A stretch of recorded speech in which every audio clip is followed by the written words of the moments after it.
कहा मोको अपने लाला के दर्शन करवा दे और मुझे कुछ नहीं चाहिए।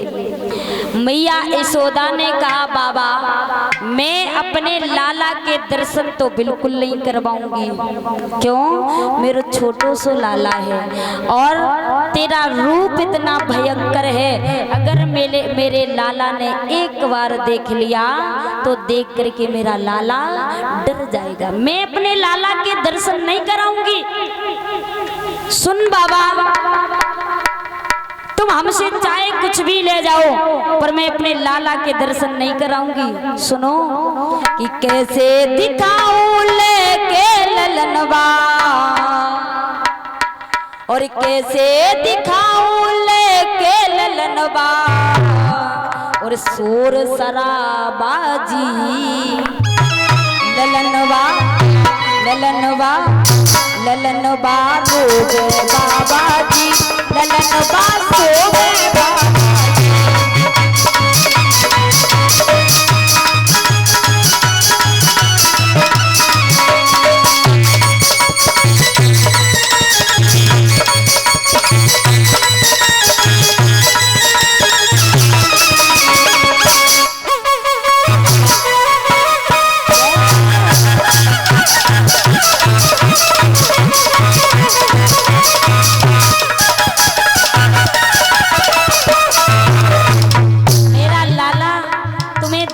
डरेगा। सुनो बाबा, और रूपो भयंकर कैसा आए हो बनाए के,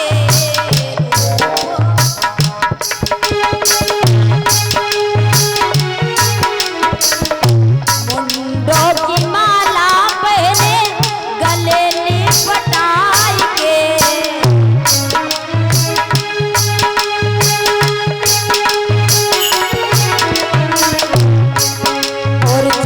बने हो जाई के बसे हो और चुगिया बने हो जाई के बसे हो और काशी नगरिया ललनवा ललनवा ललनवा सोगे बाबा जी ललनवा सोगे बाबा।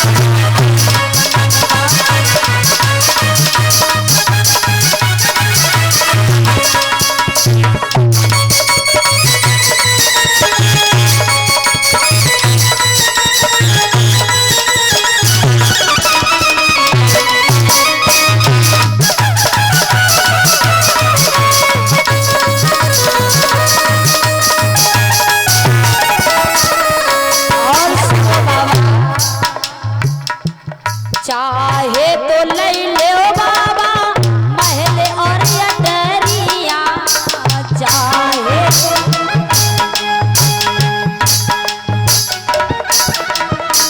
सोना तो चांदी ले लो छोड़ दो दुआरिया, सोना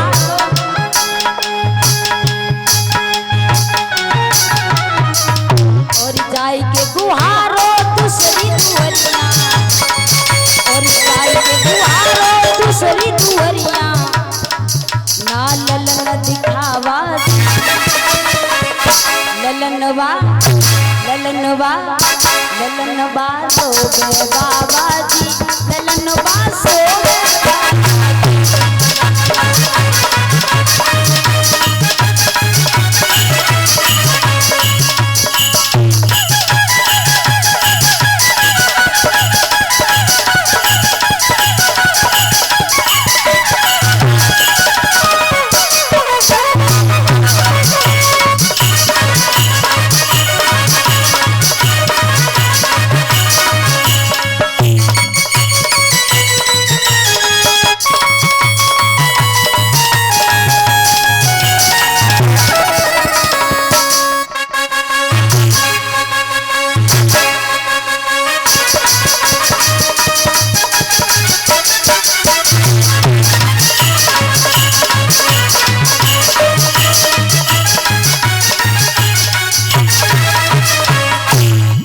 ऐसे मैया यशोदा ने कहा भोले बाबा ने कहा अगर मैया तूने दर्शन न करवाए लाला के तो मैं तेरे द्वार पर धूनी रमा के बैठ जाऊंगा, लेकिन बिना दर्शन के वापस लौट करके नहीं जाऊंगा।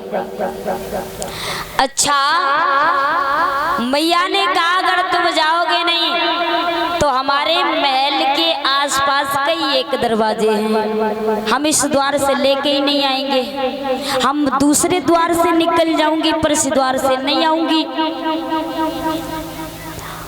और बैठ गए भोले बाबा वही धुनी रमा के। इसके बाद भगवान श्याम सुंदर ने देखा भोले बाबा दर्शन करने आए, मैया मना कर रही हैं, कैलाश पर्वत से आए। अब जैसे ही वापस लौट के मैया अंदर जैसे ही पहुंची वैसे ही भगवान ने रोना शुरू किया। छोटे से हैं, रोने के अलावा उनका काम ही क्या, उपाय क्या है। रोने लगे। मैया यशोदा ने पालने से गोद में उठाया, चुप नहीं हुए, फिर लिटा दिया। अब तो लाला ना पालने में चुप रहे और ना ही गोदी में चुप रहे। मन में सोचने लगी, हमें लगता है कि वही बाबा जादू टोना कर गया है। जा करके मैया यशोदा बाबा को बुलाने लगी, कहा बाबा अब उठ के आ जाओ, हम अपने लाला के दर्शन करवाऊं। भोले बाबा ने कहा मैया हमने पहले ही कहा था, हम जब चले जाएंगे तो याद जरूर करेंगे, यही लेके आओ। मैया यशोदा भगवान को लेके तो गई, लेकिन साला दुसाला चौसाला में लपेट के ले गई कि लाला के जरा से अगर पैर या मुख जरा से भी खुल न जाए, यानी जरा से भी अंग खुल न जाए, जिससे बाबा की नजर पड़ी कहीं नजर ना लग जाए। लपेट के लेके गई। भोले बाबा पास में आए और कहने लगे का मैया मेरो झाड़ फूक ऐसे काम ना करे। कैसे का, पहले थोड़ो सो मुख खोलो और लाला के पैर खोलो, तब हमारा झाड़ फूक काम करेगा। मैया ने पैर खोले, कोमल कोमल से चरण हैं, छोटे छोटे से, थोड़े से पैर खोले, थोड़ा सा मुख खोला। भगवान ने अपनी लंबी लंबी जटाओं से भगवान के पैरों में भोले बाबा झाड़ा लगा रहे हैं और भगवान श्याम सुंदर के बड़े प्रेम से दर्शन कर रहे हैं। एक दूसरे को देख करके बड़े खुश हुए, जैसे एक आत्मा परमात्मा से मिल जाती हो, ऐसा प्रतीत हो रहा है, ऐसा लग रहा है। बड़े प्रेम से दर्शन किए और मुस्कुराए। भगवान श्याम सुंदर को लेकर के मैया यशोदा अंदर आई और भोले बाबा कैलाश पर्वत पर चले जाते हैं। बोलिए गोविंद भगवान की, बोले बाके बिहारी लाल की, बोले सच्चे दरबार की। एक दिन भगवान श्याम सुंदर धीरे धीरे कुछ बड़े हुए, घुटनों के बल चलने लगे, तो मैया यशोदा से तोतली भाषा में बात कर रहे हैं। रोने लगे। का मैया एक बात बताओ, मुझे तो ये जो चंद्रमा है ना, तोतली भाषा में कह रहे मैया मुँह को चंद्रमा चाहिए, चंद्रमा। मैया यशोदा ने कहा लाला चंद्रमा इतने ऊंचे पर कैसे लाऊं, मन में सोच रही है। मार खिलौना लेकर के आई, कहीं कुछ लेकर के आई और एक कहने लगी है, कहा लाला मैं तेरे लिए देख कितने खिलौने लेकर के आई हूँ। और खिलौनों को देख करके लाला को रिझा रही हैं और भगवान श्याम सुंदर रो रहे हैं। पर मैया बोली लाला कि मति रोबे मेरो लल्ला, मति रोबे मेरो लल्ला, सवेरे कुन कुनिया मांगा है दिए रे।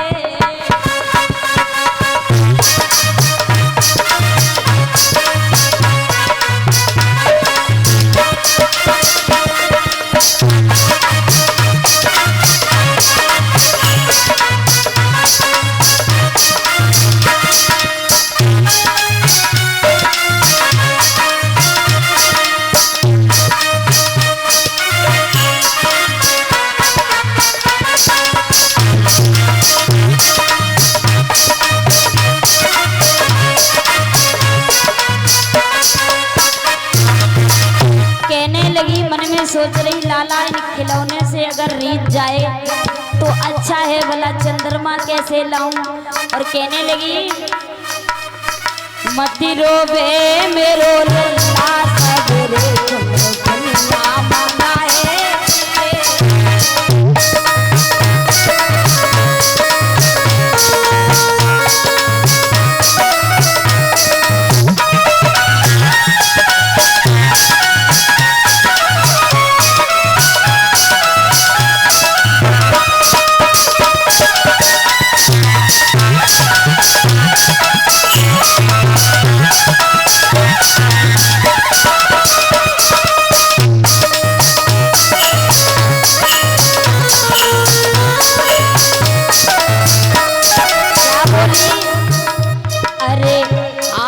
घोड़ा लाला तोए मंगवे, घोड़ा लाला अरे तोता में ना लाला तोए मंगवे, तोता में ना लाला अरे चंद्री खेलो ना लाला तोए दिलवे, चंद्री खेलो ना लाला मति रोबे मेरो लल्ला सबरे चंद्रमा मनाए।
मैया यशोदा ऐसे लाला से कह रही, पर श्याम सुंदर ने ऊपर हाथ उठाया है।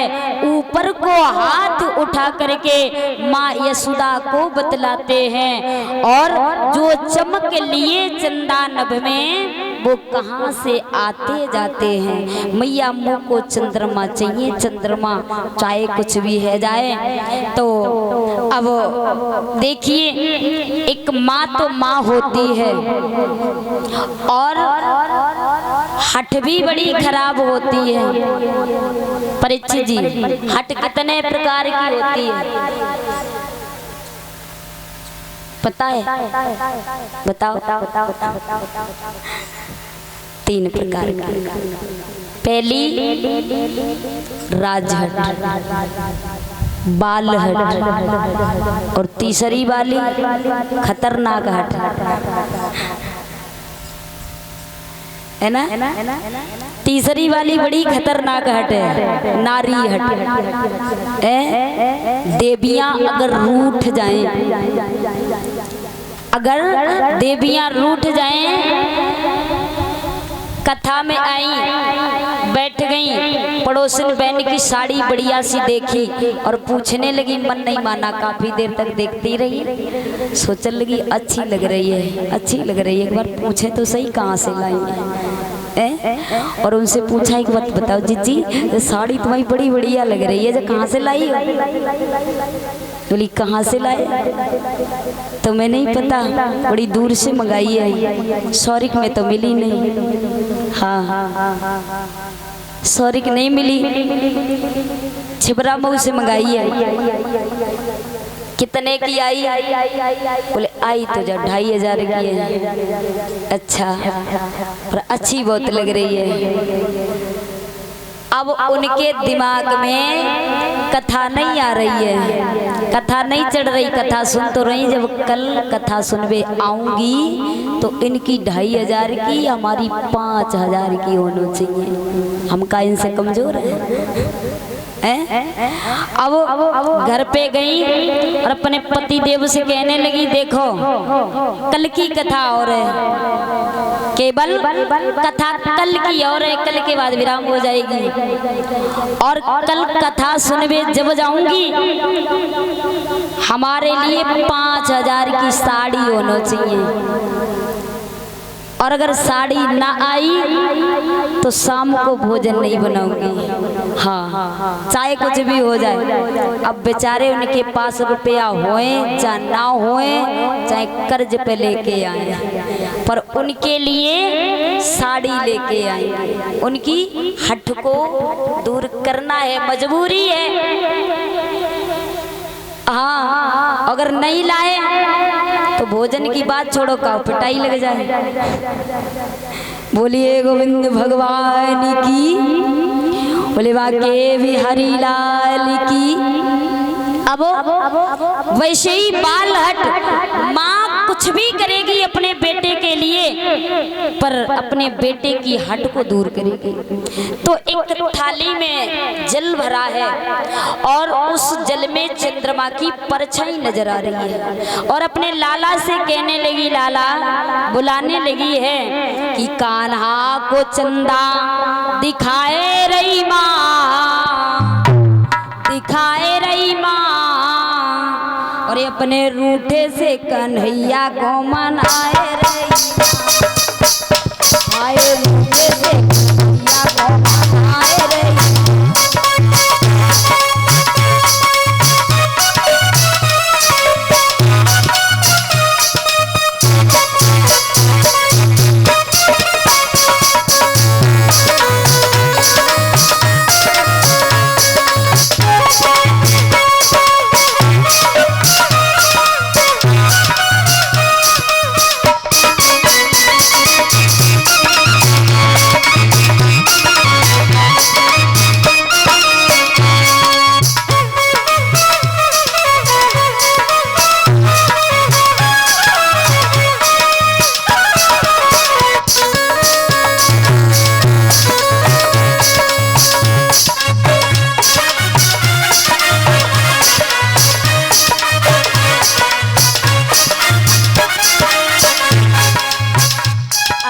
बार बार कान्हा को मैया दुलरावे,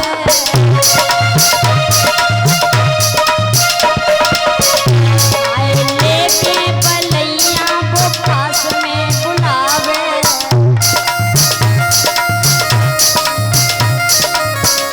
आए बाहों में अपने झुलाए रही माँ, झुलाए रही माँ, आए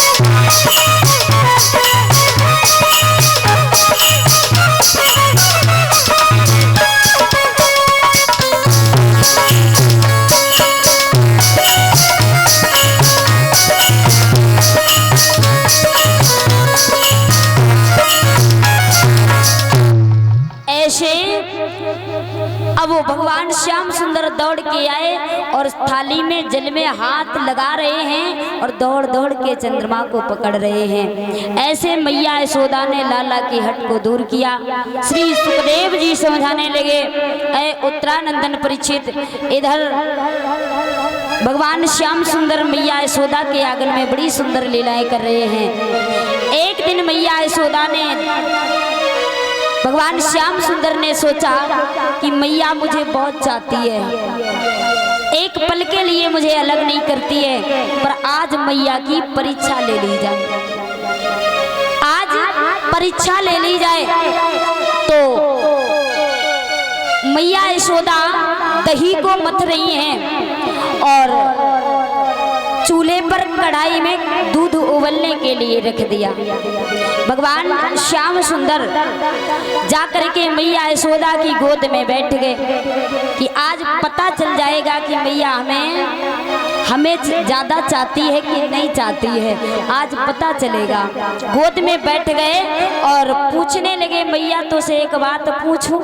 कौन सी बात? कहा मैया एक बात बता, तो को दूध प्यारो है या तो को पूत प्यारो है।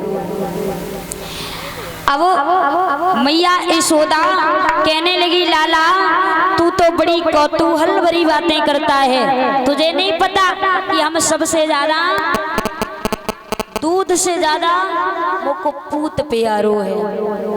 भगवान ने सोचा अच्छा, उसी समय बातों में लगाए हैं और उधर भगवान ने अपनी माया को फैला दिया। क्या किया कि जो दूध उबल रहा था कढ़ाई में, वो सारा दूध कढ़ाई से निकल गया और एक गोपी कुछ काम से मैया यशोदा के पास आई। आते खड़ी जैसे ही हुई, नजर पड़ी दूध के ऊपर, तो एकदम से चिल्ला करके कहने लगी, मैया देख तू लाला को गोद में खिलाए, दूध सारा निकल गया। मैया यशोदा ने क्या किया, श्याम सुंदर को जल्दी जल्दी उठाया, गोद से जमीन पर पटक दिया, दौड़ करके दूध को देखने गई। भगवान मुस्कुराए, बोले बारे मैया अभी तू कह रही थी मुझको दूध से ज्यादा पूत प्यारो है, अब तू तो ऐसे पटक के चली गई जैसे मानो हमें चोट न लगे। दूध को देखने के लिए गई, इधर जो दही मथ रही थी सारा दही जमीन पर बिखेर दिया और सारी मटकिया को फोड़ दिया है, मटकिया को फोड़ दिया। यशोदा दौड़ के आई और देखा मटकिया तोड़ दी, दही बिखेर दिया, हाथ में छड़ी उठाई है और छड़ी लेकर के मारने के लिए पीछे पीछे दौड़ी। दारी के नास पिटे, आज बिना पीटे नहीं छोड़ूंगी। क्यों? तू मटकिया दही खाता तो खा लेता, लेकिन तूने मटकिया क्यों फोड़ी? मटकिया तो न फोड़ता। श्याम सुंदर भाग रहे, मैया यशोदा छड़ी लेकर पीछे पीछे। जब देखा भगवान ने कि भगवान श्याम सुंदर पकड़ में नहीं आए, जब मैया हार थक के बैठ गई, भगवान ने सोचा मैया थक गई है, लाओ पकड़ में आ जाते हैं। पकड़ में आ गए।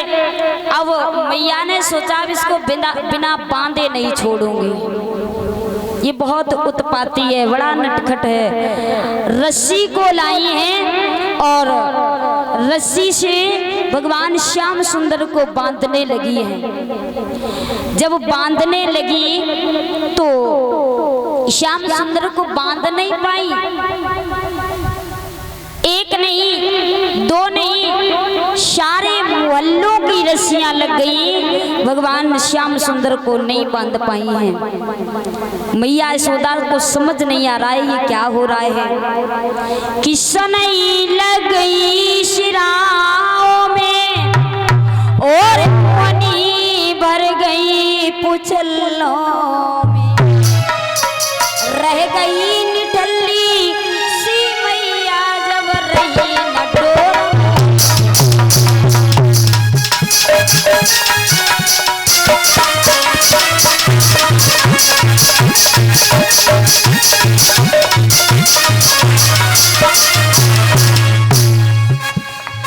वो रस्सी कटती जाती है या अंग मुटाते जाते,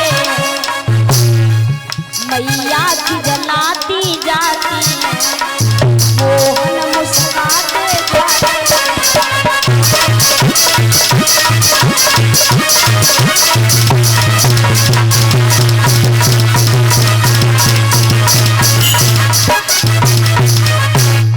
मैया यशोदा नहीं समझ पा रही हैं, राम राम ये रस्सी कम पड़ रही या श्याम मोटे होते जा रहे हैं। सारे मोहल्लों की रस्सियां लग गई, रस्सी छोटी पड़ती है तो सिर्फ 2 ही अंगुल। अब जब वो नहीं बांध पाई, बैठ गई, परेशान हो गई। भगवान ने सोचा अभी थोड़ी देर पहले थोड़ा अभिमान दूर हुआ था, अब पूरा अभिमान अहंकार चूर चूर हो गया है। क्योंकि भगवान को अगर कोई अहंकार में अभिमान में वश में करना चाहे कभी नहीं कर सकता है। जिसके पास, जिसके यहाँ पर, जिसके घर में किसी प्रकार का अभिमान अहंकार नहीं होगा, भगवान सदा उसके घर में वास करते हैं। और जहाँ पर अभिमान होता है, अहंकार होता है, भगवान उसके घर कभी नहीं जाते हैं। देखा मैया के अंदर अभिमान नहीं रहा तो बंधे उसी 2 ही अंगुल की रस्सी में श्याम बंध जाते हैं। अब सोचने लगी अब ऐसे नहीं, ये काम कुछ करने नहीं देगा। जाकर के ऊखल में बांध दिया। परीक्षित जी, ऊखल में, पहले ऊखल ऐसे हुआ करते थे जो माताएं खड़े होकर के धान कूटा करती थी। आपने देखे? नहीं देखे, हमने भी नहीं देखे, सिर्फ किताबों में देखा है, पढ़ा भी है कि बड़े से उखल हुआ करते थे और माताएं खड़े होकर के धान कूटा करती थी। उसी में भगवान को बांध दिया। मैया काम काज में लग गई। इधर श्री सुखदेव जी बताते हैं, ऐ उत्तरानंदन परीक्षित, भगवान ने सोचा अब बाहर जो यमलार्जुन के वृक्ष खड़े हैं उनको श्राप लगा हुआ है, मुझे मौका भी मिल रहा है। जो कुबेर के पुत्र नलकूबर और मणिग्रीव हैं, श्राप लगने से वृक्ष बन गए। और श्राप क्यों लगा कि एक बार वो अपनी स्त्रियों के साथ सरोवर में निर्वस्त्र होकर के मदिरा पान करके स्नान कर रहे थे। देवर्षि नारद को देख करके दोनों खड़े हो गए। देवर्षि नारद ने कहा नलकूबर मणिग्रीव से कि आपको पता नहीं है, आप स्त्रियों के साथ मदिरा पान करके जल में स्नान कर रहे हो और किसी भी नारी जाति को गहरे जल में घुस करके कभी स्नान नहीं करना चाहिए। क्यों? क्योंकि जल में वरुण देवता का वास है और उनका अपमान होता है, इसलिए कभी भी किसी भी गहरे जल में घुस करके कभी स्नान नहीं करना चाहिए। तो दोनों देवर्षि नारद को देख करके खड़े हो गए। देवर्षि नारद ने उनको समझाया भी और इसके बाद श्राप भी दे दिया, कहा जाओ तुम दोनों खड़े हो वृक्षों की तरह, जाओ यमलार्जुन के वृक्ष बन जाओ। और वो यमलार्जुन के वृक्ष बन गए। पर उन्होंने कहा कि हमें आपने श्राप तो दे दिया पर मेरा उद्धार कैसे होगा? देवर्षि नारद ने कहा आपका उद्धार होगा, द्वापर में भगवान कृष्ण का अवतार होगा और उनके चरणों की धूली पड़ेगी, तुम्हारा उद्धार हो जाएगा। भगवान श्याम सुंदर उस ऊखल को लुढ़काते हुए गए और जाकर के उन दोनों वृक्षों के बीच से वो ऊखल अटक जाता है, दोनों वृक्ष धराशायी हो जाते हैं और बड़े सुंदर से उन वृक्षों से सूर्य के समान तेजवान बलवान 2 पुरुष उत्पन्न हुए। दोनों ने प्रभु को प्रणाम किया। भगवान ने दोनों को वैकुंठ धाम के लिए भेज दिया है। बोलिए गोविंद भगवान की, बोले बाके बिहारी लाल की, बोले सच्चे दरबार की।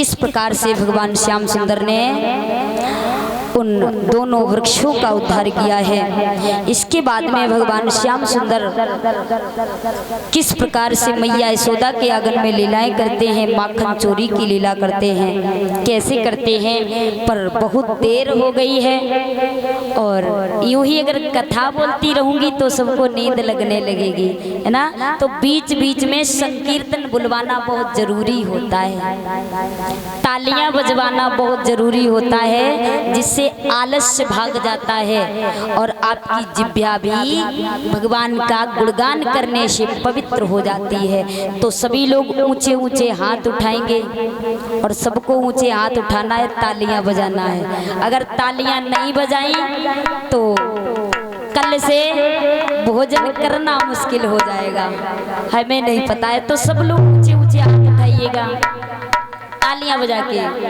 कि नैना लड़ाए